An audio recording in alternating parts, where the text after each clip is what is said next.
Ayan, hello. Ano bang isaalang-alang natin guys pag nagbebenta ka ng ukay? Siyempre kailangan mong kumita at maging maayos yung benta mo. So kailangan mong pumili ng mga bundle na magaganda. Ayan po natin, ayan, isa-isa natin yung mga sako na yan kung anong mga laman. Hindi naman iniisa-isa. Chine-check lang natin kung ano yung mga laman. O tinan mo yung itsura natin dyan para na siyang adik.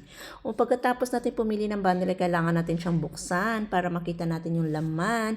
Pag may time pa tayo dyan, kailangan natin yung isa-isahin kung ano yung maganda or hindi. Ayan, separate.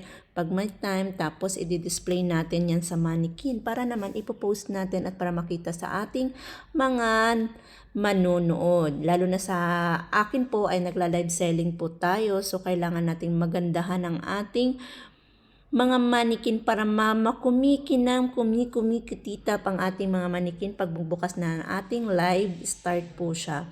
So ayan po mga madam, kailangan natin isaalang-alang ang ating mga paninda sa ukay-ukay para naman makabenta at maayos po yan. Ayan po yung mga bundle natin. Before tayo mag-start sa live, kailangan natin i-announce or promotion or kailangan mo mag-upload or mag-upload sa Facebook. Ano ba siya tawag yun? Advertisement. O yan. Diba? Advertisement na kailangan may bago tayong bundle na dumating para naman aware yung ating manonood at ang ating mga friends or mga madam ko dyan na may bago tayong stock na bundle. So, kailangan nila mag-abang ng ating live. So, sa mga hindi pa nag-abang dyan, kailangan mag-abang na kayo at follow nyo po ang ating Ukay-Ukay Flash Max sa Facebook account natin.